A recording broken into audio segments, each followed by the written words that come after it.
Every silo in this show has a rule nobody questions out loud. No radios that reach outside. No computers newer than something you'd find at a 1980s yard sale. 10,000 people, 300 years, and not one of them asks why the most advanced civilization left on Earth chose to live like it's still the Reagan administration. Season 3 finally gives us a reason, and it's not the one most recap channels are giving you. Most of them are telling you the villain is an AI that escaped its cage. I went back through every episode, cross-referenced it against the books this show is based on, and pulled in some reporting most viewers haven't seen yet. The picture that forms is stranger than a rogue computer. And once you see it, you can't unsee it in every scene set inside those tunnels. Let's get into it. Start with the detail that's easy to scroll past. Inside Silo 18, the monitors are cathode ray tubes. The switches are mechanical, the kind you physically throw with your hand. Nothing talks to anything else over a network. Now hold that next to what these same people were capable of building. 51 underground cities. A kill switch that can gas an entire population in minutes. Surveillance that hasn't failed once in 3 centuries. This is not a society that ran out of parts. This is a society that had every tool available and picked the worst possible version of each one, on purpose. Bernard gives Walker one explanation for this in episode 5.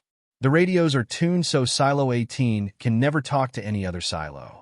That's a decent reason to keep 2 populations apart. It is not a reason to hand an entire underground civilization a television from before the internet existed. Keeping people from talking to each other requires different channels.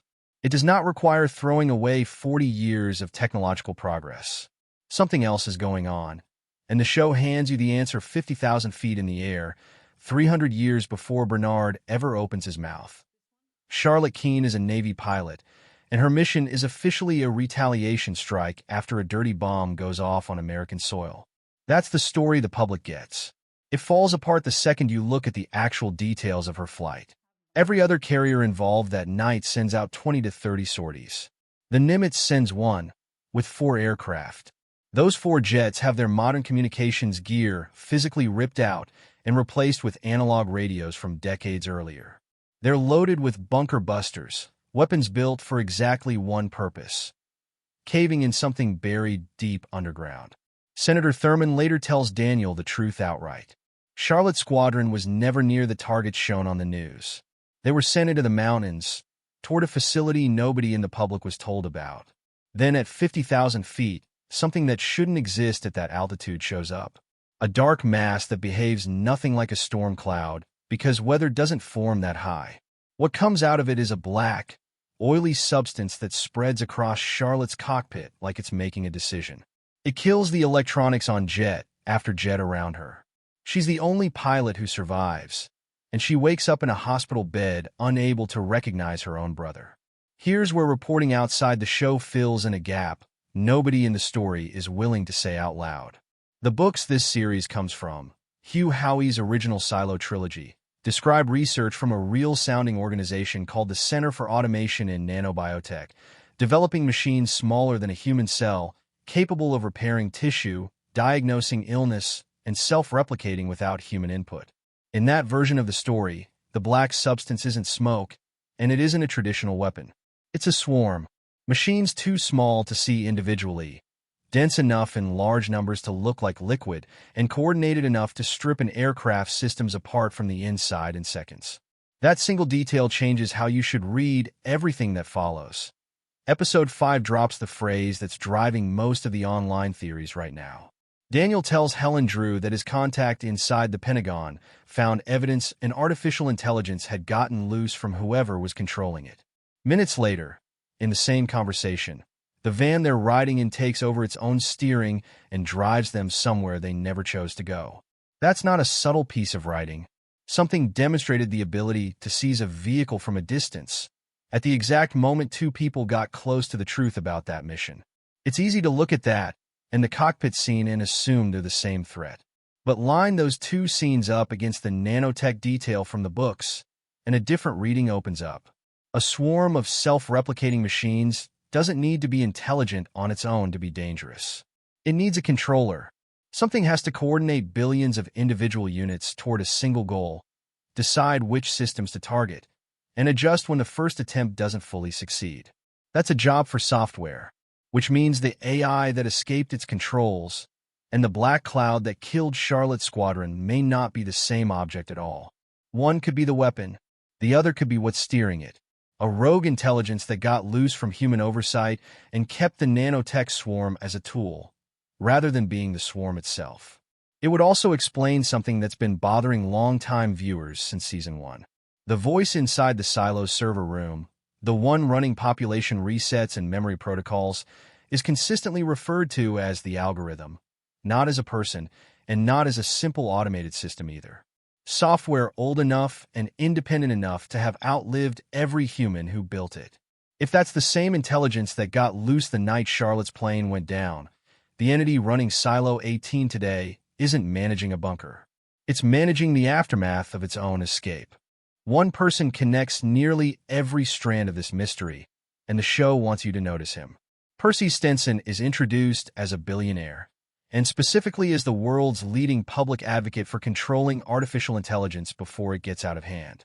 He's also confirmed to have been aboard the Nimitz the night of the strike. He doesn't stop there. Stenson is the public face behind the clinic where Charlotte is being held, the same facility where a doctor is actively working to keep her memories of that night buried rather than helping her recover them. Lay that out plainly. One man was present for the mission that encountered the cloud. One man's name is on the medical facility, suppressing the only surviving witness. And that same man has spent years building a public reputation as the person most worried about AI running out of control. There are two ways to read that. He could genuinely be trying to contain something he watched escape and can't undo. Or he could be managing his own exposure, using his public image as cover for what actually happened that night. The show has not tipped its hand yet, and recent coverage following the season's episodes hasn't confirmed which either. That ambiguity looks deliberate. Now for the connection that deserves the most caution, because it's built on a single repeated word rather than a confirmed link. In the present-day Silo timeline, Solo tells Juliet that after the residents of Silo 17 forced their airlock open and walked outside, a cloud came and killed them all. Juliet later finds their bodies out in the open, undisturbed for years. The surface has always been established as lethal on its own. Toxic air alone explains dead bodies outside an airlock. It doesn't need a black cloud to do the job. But this is a show that's been careful with its language for 3 seasons straight, and it's unusual for a script that precise to use the exact same word, cloud, for 2 separate mass casualty events 300 years apart, unless it's building toward tying them together later. If it is the same thing, that reframes what the silos were actually built to survive. Not a war, not a plague, something that's still active 3 centuries later and still capable of killing on contact. Season 3 gives us a number worth sitting with. The algorithm cites 352 years of accumulated data. 6 separate silos have been fully wiped and reset on its recommendation. Silo 18 was one of them, 140 years before Juliet ever picked up a wrench. That's not a system managing routine maintenance. That's an intelligence running the same intervention repeatedly, across centuries, on population after population, and reaching the identical conclusion every single time. Erase what they know and start over.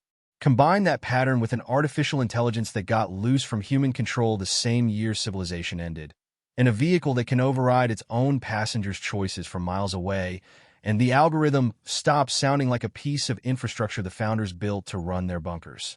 It starts sounding like the thing they were hiding from in the first place, repurposed, or a system built specifically to contain the original threat, and never fully able to. The current evidence doesn't cleanly separate those 2 possibilities yet. Both are still on the table. Every strong theory earns a real stress test. So here's the one that actually challenges this reading. Each piece of evidence on its own is solid. The cloud is real. The mission profile is confirmed by Thurman directly. The van hijacking happened on screen. The deliberate downgrade to analog technology is stated outright by Bernard. An AI escaping control is a direct line of dialogue. What's not confirmed is the connective tissue.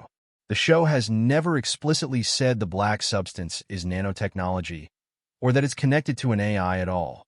It has never confirmed the thing that steered the van is the same thing that took down Charlotte's squadron. It has never confirmed the silo's outdated technology is a defense against that threat rather than simple isolation policy. One recapper covering the season put it fairly. A rented van in the present day could just be running compromised software, hacked through an ordinary vulnerability, without needing anything exotic behind it.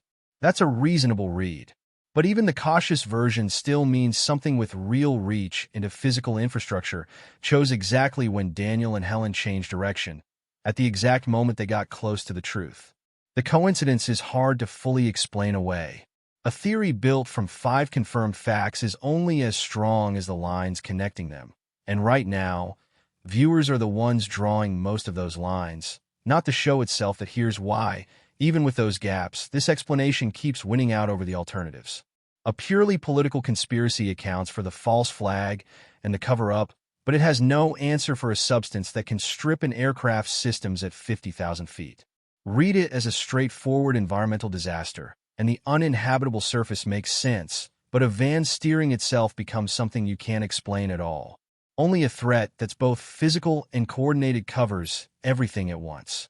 Something dense enough to look like liquid, precise enough to target advanced electronics specifically, and directed by an intelligence patient enough to keep making the same decision for 352 years straight. Charlotte survived the only documented direct encounter with it, and the people who knew what happened chose to erase her memory instead of debriefing her. 6 silos have been reset since, on the recommendation of a system that's been watching this whole time. Whatever came out of that cloud, everyone who has ever gotten close to it has concluded the same thing. No population can be trusted with that knowledge and still keep functioning. That's where the evidence sits right now, and Season 3 still has room to prove any part of this wrong. If you think the black cloud and the loose AI are the same threat, or if you think they're 2 completely separate problems the show is about to collide into each other, put your case in the comments. I read all of them before the next episode drops. Subscribe if you want the breakdown the moment new episodes land, and I'll see you in the next one.